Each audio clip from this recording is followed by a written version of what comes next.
Oh yes, another product of mass migration in Britain. Turns out the British Army can't get recruits. This is from Landeur. Let's take a look. The British Army cannot seem to recruit soldiers anymore. In fact, over the last 6 years, the number of recruits has declined by 38%, which is staggering and deeply problematic unless that trend can be reversed. And there are loads of reasons for this. Some of them are to do with the army itself, and I'll draw on my time in the army to explain what I think is going on there, but a lot of the reasons are just societal. The army has no control over those societal factors, and so reversing this trend is actually going to be quite difficult. Now, if I can think of any solutions... I mean, just think back to a few days before Remembrance Day. Elderly World War II veterans on Good Morning Britain on ITV, and he straight up tells the newsreaders and the host there, he said, looking back, the fight just wasn't worth it. I think that's just a mere microcosm of what's happening. Britain is in decline. So much of the West continues to be in decline. And if you're a young man or a young woman of fighting age, and you're looking at options, one of those options happens to be military service. You hear things like that, you look around you at the absolute state of your country, and you just think, nah, not worth it. It took them that long to realise the fight wasn't worth it as another problem in itself, never mind the wrong side. By the end of this video, I'll be sure to put them in, but this really is a deep problem. Let's just get straight into it, and I'll give you a deeper dive into some of the numbers so you can understand this. This comes from an article in The Telegraph, by the way. And in that article, it says that there are 74,270 personnel in the army, with just 70,300 having completed both their Phase 1 and Phase 2 training. That means that the number of officers has fallen by 100 in the last year, and the number of soldiers has fallen by 950. In fact, as far as I can work out, this is the smallest that the British Army has been for over 200 years. The last time the army was this small was 1799. That's pretty damning, isn't it? And you have to put this into a bit of context. The context here is that the Labour government have said that they are going to boost numbers in the army to 76,000. But it's just not happening. How? They can't get people through the door. They can't get people, or at least the right people, to join the organisation. So what the hell is going on here? I said that the army bears some responsibility for this, and one of the biggest mistakes that they made was outsourcing military recruitment to a firm called Capita. Now, Capita is a civilian organisation, and as such, they have little to no understanding of military life. Good lord, even the Americans aren't that stupid to do something like that. And you can see that this is true by simply looking at the ad campaigns that they were willing to put out to try and draw people into the army. The most famous one, or at least the most famous one that I can remember, is the Snowflakes campaign, where they had these billboards. Snowflakes, your army needs you and your compassion. Yeah, we can cross out the snowflakes, because that's just insulting your audience, so that's not going to work. And, yeah, let's just erase that whole and your compassion, because that's not what serving in the army is about. You want to know what you're there to do when you're in the army? You are there to kill people and break things. That's it. Kill people and break things. And you ask anyone in military service who is former military what they're there to do, they will tell you the same thing. I don't care whether they're in the British Army or the American Army or the Israeli Army or Japan's, well, maybe not Japan's self-defense force, that might be a bad example, the Singaporean Army. All of them will tell you fundamentally their job is to kill people and break things. Want more recruits? Abolish online applications. I'm here to serve, not for a fucking office job. Yeah, why on earth would they do an online application? That just is... If I'm looking at it from a recruiter's standpoint, that's just an open invitation for a lot of false leads. Or for a lot of bad leads. That's why, and there's one thing I notice with a lot of American military recruiting, because I have considered when I was much younger, not just service in the British military, but also the American military. But one thing that I noticed with the American military is that if you want to join, you have to find a recruitment office. And I believe you do have to complete the process in that recruitment office. And if you don't do that, and you're not able to pass the basic fitness test, then you're not going into service. You're not going to boot camp. You'll have washed out before you even started. But it's a really effective way of separating the wheat from the chaff. They make you go down to those recruitment offices and stand in line or wait. It's almost a process similar to waiting at the DMV, but it ensures on their end that they have quality leads for recruitment, that they only recruit people that really want to be there, and lessens the chances of people washing out at most points throughout the process. It's actually standard throughout the West. Strangely, Russia, not China, does this. They have no problems with numbers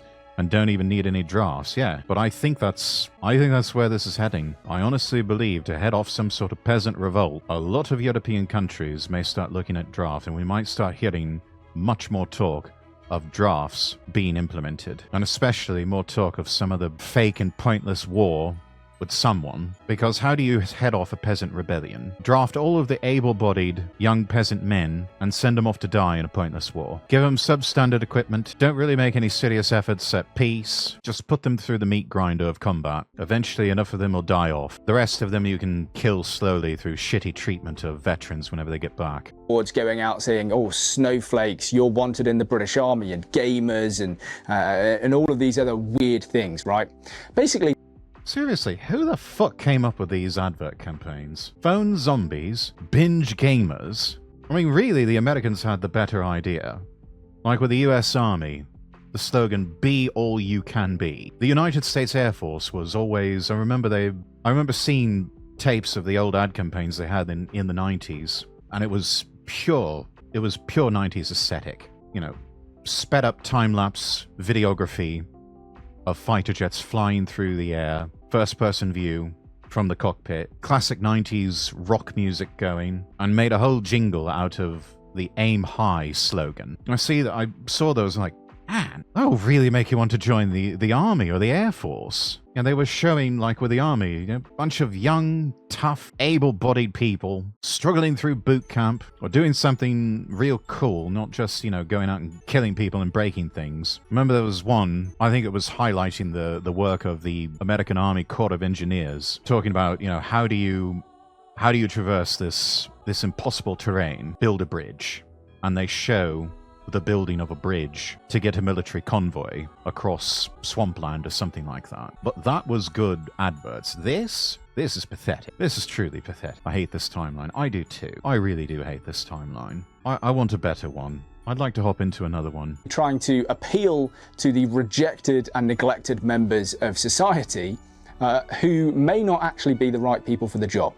No, they probably aren't. I mean, you might have better luck recruiting them possibly to something like MI5, maybe even some segments of the cybersecurity division of MI6. But yeah, no, this is not. There's a lot of people that are not military grade material. It was a terrible ad campaign, and it could have been avoided. And I'll tell you why, because when I was in the army, they actually sent a focus group to my regiment, and my troops sat in a room being shown this campaign before it went live, and we were asked to give feedback. And every single one of my soldiers hated that ad campaign. In fact, they were saying things like, if you put this out, when I go back home to my tiny little town in Wales, people are going to mock me and they're going to call me a snowflake. Please don't. Like, what are you doing here? Don't put this ad out. But they ignored it. Yeah, because that's not the point of the focus group. You were there to just affirm their confirmation biases. They weren't really interested in what you had to say or what you thought about it. They just wanted affirmation of their confirmation biases. That's what a lot of focus groups are really about these days. I was in a focus group years back for Nissan. I think they were showing us comparable cars like the Honda Civic and I think the Toyota Camry or the Corolla or something like that. And they wanted to show us a new generation of the Nissan Altima. And I gave them my exact thoughts, you know, rated 1 to 10, which I thought was the better cars. But it was clear that they had chosen a design already for the new generation of Nissan, and that all of us were there to just sort of affirm their own confirmation biases. Because I told them, look, out of all of these cars that we have on display here, yours has the best looking interior. It's cool, You got this really neat, sporty, flat-bottom steering wheel. The whole interior looks like a sports car. It looks like you just ripped out the interior of a 370Z and slapped it in an Altima. And that's good. Outside of the car, however, looks hideous. The outside of the car, best exterior, went to the Honda Civic. I told him if you could get levels of cool with your exterior design of the Honda on level of the Honda Civic, or maybe even tap into more of your design language with the 370Z, you'd have a winner. The people working there just simply said, "Thank you for your time, sir," paid me money, and sent me on my way. They were only interested in me and everyone else feeding into their confirmation biases. They weren't actually interested in what we had to say or what we thought. They went ahead with it. And why did they do that? Well, I think part of it is that they sort of looked down their nose at the soldiers they were speaking to in these focus groups. Of course they do. They put all of this effort into an ad campaign. They went to speak to the soldiers, and all of the soldiers said, because I refuse to believe any other set of soldiers that they did a focus group on actually liked it. All of the soldiers were saying, no, this sucks, but they thought, well, I went to university, I've got a degree, I know best. I've got a degree in marketing, I know what's going to work. So they ignored the lived experience and the experience of soldiers and decided to put this campaign out anyway.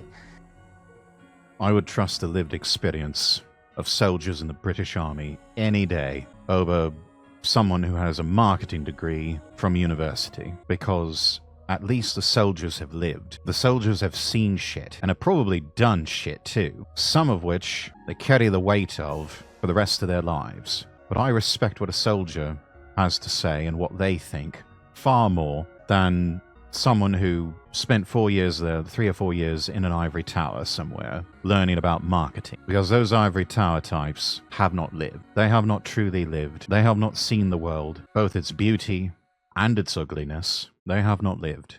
And also because I think they can't differentiate between the qualitative and the quantitative aspect of recruiting. The quantitative aspect, if you're only thinking about that, just means if I can get more people through the door of the recruitment office, then I'm doing a great job. Right? It's just about numbers. Even if they're completely the wrong people, as long as I can get more people through the door, that's fine. We can sort them out later. The qualitative aspect says, well, actually, I want to get the right people through the door. Yes. Even if I get fewer people through the door, but I'm actually getting the right people, and they pass, selection and they get onto phase 1 training and they join the army, that's even better. But as civilians, they couldn't fathom the qualitative aspect because they don't have the lived experience of being in the military. So they only focused on the quantitative side, which is never going to work, because if you start bringing genuine snowflakes, right, which I would just interpret as being somewhat cowardly, into the army, and then a few weeks later you get them on phase 1 training, somehow they pass the selection, and now they're on a bayonet range crying their eyes out because it's all a bit too hard, well, they're not going to pass. And if they do pass, that's even worse, because now you've got a terrible cohort of soldiers. So the army bears some responsibility here for allowing its recruitment, despite the fact that it knows best, to be outsourced to a civilian firm. I'm editing this video right now, and I just had a thought about the qualitative and the quantitative aspect in terms of recruiting. Right, go on. I was reminded of the old Royal Marines adverts. Do you remember those? Where they put on some really cool show of like 8 Royal Marines marching through a river at night time, night vision goggles, and then it said, like Royal Marines Commando, it's a mindset, 99% need not apply. And so they're literally saying, actually 99% of you, we don't even want you, don't even come through the door. And there, they are clearly focusing on the qualitative aspect. They want the people who look at that advert and go, oh, actually, walking through a river in the middle of the night in the jungle actually looks like a lot of fun. And those are exactly the kinds of people that you actually want to be going to the recruitment office and saying, you know what, fella, I've just seen that advert. That looks like a great time. Count me in. Whereas they're wanting to be the 1% exception, or they think that they're the 1% exception, and they want to try their hand at it. They're brave and bold enough to say, yeah, you know what? Let's do it. They might wash out, but at least they'd have tried. And those sorts of advert campaigns inspire people to say, yeah, you know what? Let's give it a go. I think I've got what it takes. Only one way to find out. snowflakes and like binge gamers and phone zombies, those aren't the people that you want going to the recruitment office, right? The Royal Marines had it right. They understood what they were doing. And I think, you know, outsourcing it to Capita, the British Army, was just a bit of a fail. Anyway, that's just a thought that I really wanted to include because it's a really good contrast between how the British Army has done its recruiting versus how the Royal Marines have done it. Speaking of the quantitative aspect of the recruiting, clearly someone at Capita noticed that there are loads of young Muslim men in Britain and yet very few in the British Army. And they saw this as a golden opportunity to fill the ranks, so they produced this advert. I see it.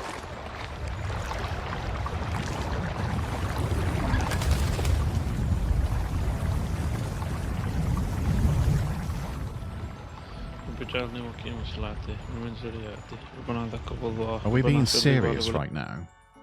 I mean, having never served in the military myself, but certainly having played plenty of military-themed video games, shit like this, if you're on a battlefield, this just makes you a target. Both this bloke here, but also, especially, the lot back there that are having to guard his ass while he's sitting there praying. That's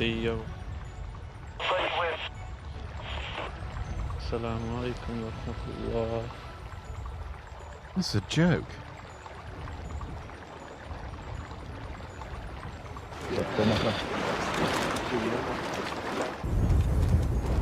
It's an absolute joke. The thing is, young Muslim men are simply not going to join the British Army. In my entire 7 years there, I don't think I ever saw a British Muslim as a soldier. And look, that's... Americans have found out the hard way what happens when you start accepting Muslims into their ranks. And especially when bureaucracy just looks the other way because they don't want to get called naughty names. You get mass shootings on military bases like Fort Hood in Texas, which was committed by a Muslim extremist who was, I think he was working as some sort of psychologist. But yeah, they just end up being agent saboteurs. Their loyalties lie elsewhere, and it's not to the country that they are serving. It's not really all that surprising. It's not because they're cowards, right? Or because Muslims in general don't like fighting, right? Clearly that's not the case. In fact, I believe more British Muslims left to join ISIS than joined the British Army. I mean, who do they identify with more? Which is the cause that they find more appealing? The UK Armed Forces, which are currently, or which had been fighting their people in the Middle East? Or ISIS, that is sympathetic to their people and to their faith and wants to establish a global caliphate? Yeah, if you're a British Muslim, you're gonna go join ISIS. In fact, if you're a Muslim in most parts of the world, you're going to go join ISIS, or you're going to look upon them with sympathy, because ISIS represents your tribe far more than whatever military forces are in your country that you happen to be in. Which is a pretty damning statistic, isn't it? Look, it's not because they're cowards, but you just have to think about it from their perspective. It kind of makes sense. Look at where the wars were. Afghanistan, Iraq, Syria, Libya. Yeah. Why would a young British Muslim want to join the British Army to fight against who he considers to be the Ummah, his brothers in Islam? It's not going to happen, right? It's clearly not going to happen. I will say this as well, a lot of them are second or third generation in this country, but they don't really see themselves as British in the same way as an Englishman or a Scotsman might do. No, you get them talking long enough. I would say get a few drinks in them, but a lot of them don't drink. But get them talking, and they'll tell you where their loyalties lie. They'll tell you how they view themselves. And for them, their tribe is their people, their race, and their faith. And none of those happen to be British, or American, or whatever in the diaspora they happen to be at the time. So trying to encourage them to fight in the British Army is a bit of a losing task. Even if they wanted to, by the way, most of them wouldn't, because they'd be rejected by their own communities. This sort of social pressure against doing so would just be too significant. And that's why you haven't really seen it. But if you're a blank slate liberal who cannot fathom that there are different ethnic groups and different cultures who have different priorities, you would just imagine that, yeah, well, we can just replace all of the young white men as soldiers with young Muslim men. Of course we can. But it doesn't work like that. You have to be pretty naive to think that that is actually going to be possible. And yet, clearly, they are. Now, you cannot lay the entire blame for the British Army's recruitment crisis on the British. You would see so much of this if you were a well-travelled person. Some people don't need to travel very far to be woken up to these realities. I know for me, it took a lot of travelling to wake myself up to these realities. It's one of those things where travelling the world will actually make you more racist. And that's not necessarily a bad thing. British Army itself, because a lot of it is to do with societal factors over which the Army has no control. The reality is this: the majority of people who join the British Army from this country are young, straight, white guys, and yet they are the most brutally oppressed and disenfranchised members of our society. They haven't just had their place in society taken down a level, they are firmly at the bottom of the pile. Every university, every workplace has some kind of DEI practice which seems to work just to exclude young, straight, white guys. And yet at the And it doesn't matter how much experience you have or that you manage to get. Doesn't matter how educated you are. I mean, I have been working full-time for close to 20 years now. 20 years of full-time work experience in various different industries. And I also hold a master's degree in business administration. It is nigh on impossible for me to find a job many places because of the simple fact that I am a white man. It is to the point where I am forced to go out and get a commercial driving license and become a lorry driver to get any sort of livable wage. And even then it's barely livable because the corporate world does not want to look at me. They are not interested in me because I don't tick off the right boxes. And not only that, the corporate world has become so insufferable and just some gigantic form of adult daycare that frankly, I don't really want anything to do with it. People like me are the first to go in that realm anyway. People like me constantly have targets on our backs because we are not the right gender and we're not the right skin color and we're not the right sexual orientation either. So people like me are forced into the trades because we're willing to do the work that a lot of the corpo types don't want to dirty their hands with, that see it as beneath them. When the reality is, people in the trades are the ones who are doing real work. Most people in corporate settings are just pushing papers throughout the day or pretending to work. Most of the time they're just sitting on Zoom conferences in some fancy office that their companies paid far too much for in rent, when they could be doing a lot of that work from home, but they're forced to come into the office either half a week or for an entire week for the companies to keep justifying the expensive rent that they pay for office space, which in turn keeps the corporate real estate markets propped up. Because after COVID, we realized that most of that work could be done from home, and offices are, for the most part, unnecessary. But that would cause a market crash, and the moneyed elite that make up the ruling class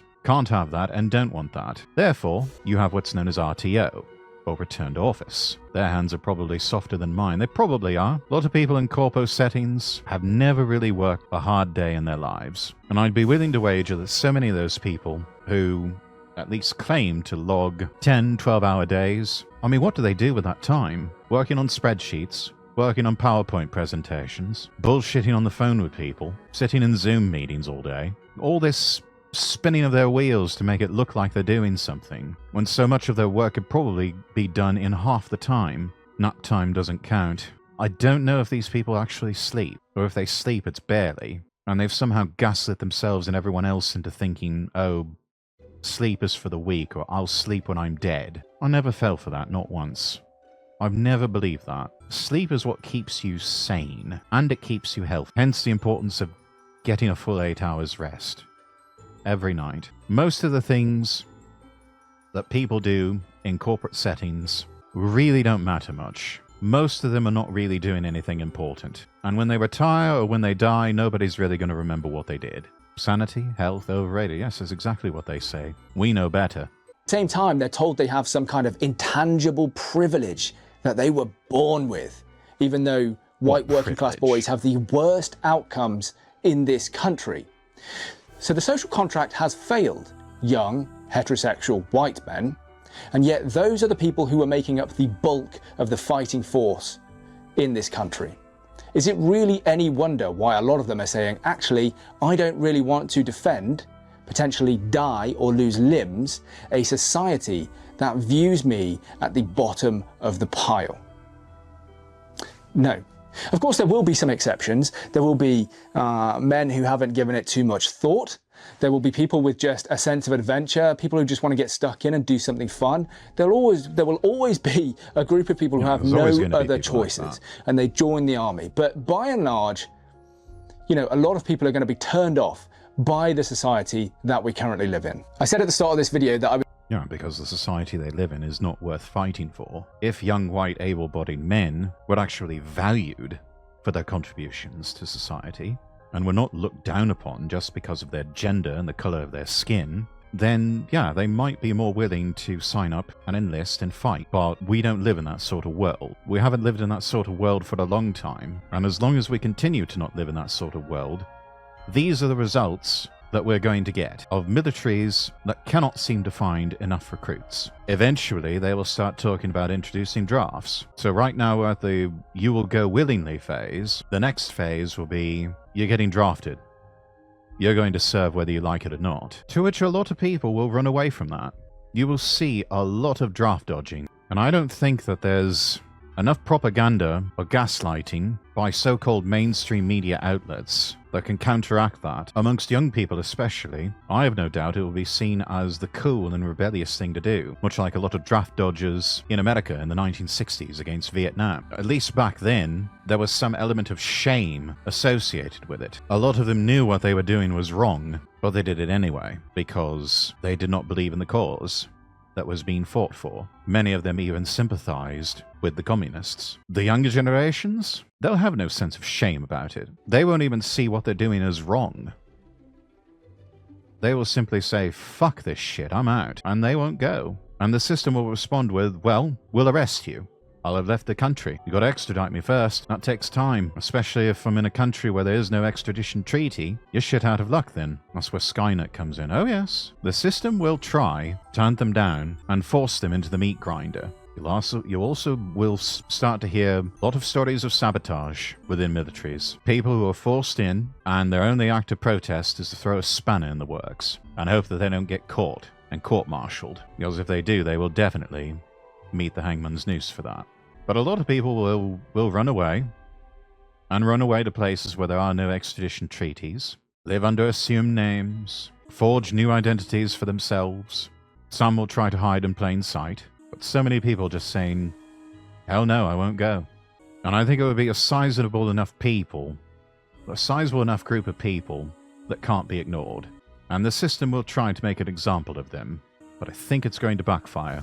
It'll only make people hate the system and hate the government more.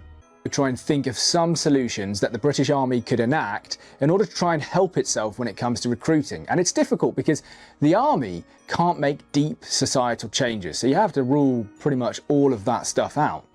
But I do think that they can help themselves, and they do so via word. They could make deep systematic changes if they wanted to. It's just that people wouldn't like the sort of deep systematic changes that they made. Of mouth. Now, the average guy in the British Army is probably a 25-year-old white guy, okay? And the people that you're trying to appeal to and trying to get to join the army are also, let's be honest, mostly young white guys. So why don't you try and appeal to those people by using the people that you currently have? Now, what do I mean by that? Well, look. Say that your typical soldier, we'll call him Barry, he's a terrible name, Barry, he's a 25-year-old guy, he's an infantryman, and he's got 400 young male friends that follow him on Instagram. If his life on Instagram looks appealing and he is the coolest guy in his friendship circle, and 1 minute he's on the pistol range, the next minute he's hanging out the back of a helicopter, then he's parachuting, and his next picture is him wearing Nord's night vision goggles, and then, oh look, it's nearly Christmas. God, Barry's on another regimental ski trip. Other men will see that and they will think, wow, Barry's the man. I want to be like Barry. So I think, Be like a Barry. really simple way to do this is make the soldiers' lives more interesting. If Barry's Instagram posts are all him sweeping out the hangar or lying in the bottom of a, puddled, water-filled shell scrape for 2 straight weeks, smoking cigarettes and looking utterly miserable, then... Which, let's face it, that's a lot of military life. Having spoken with plenty of, and worked alongside plenty of military veterans, they will tell you that right there, what he just described, sweeping out hangars, sweeping the barracks, and, hanging out in some pool of something you don't really want to know what it is, and smoking cigarettes all day.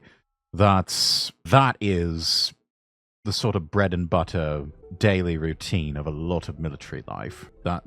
That right there is what you can expect. But that does not sell, especially as far as recruitment adverts go. Hence, the former, what he described, of regimental ski trips and, on the pistol range one day and hanging out of a helicopter the next day. That's what sells. Yeah, people aren't going to be particularly appealed to that. But if Barry's life looks really cool and he's the coolest guy ever, other people will want to join.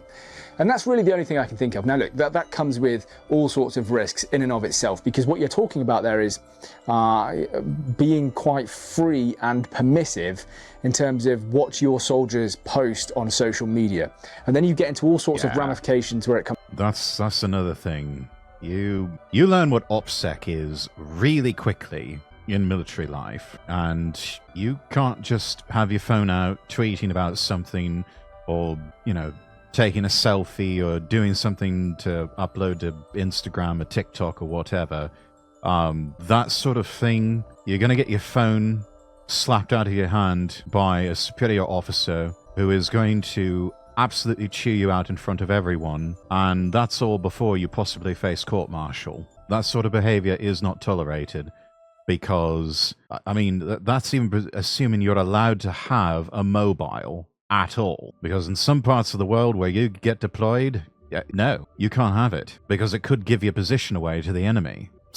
Anyone can buy tech on the open market or the black market to ping your phone. And once they have a successful ping, that's a target. And then pretty soon you're under fire by enemy forces with guns, or you're all dead because you've been bombed to smithereens by the opposing force. This comes from conversations with people who were retired Navy SEALs, who essentially told me, these phones that we have in our pockets are basically just spy machines.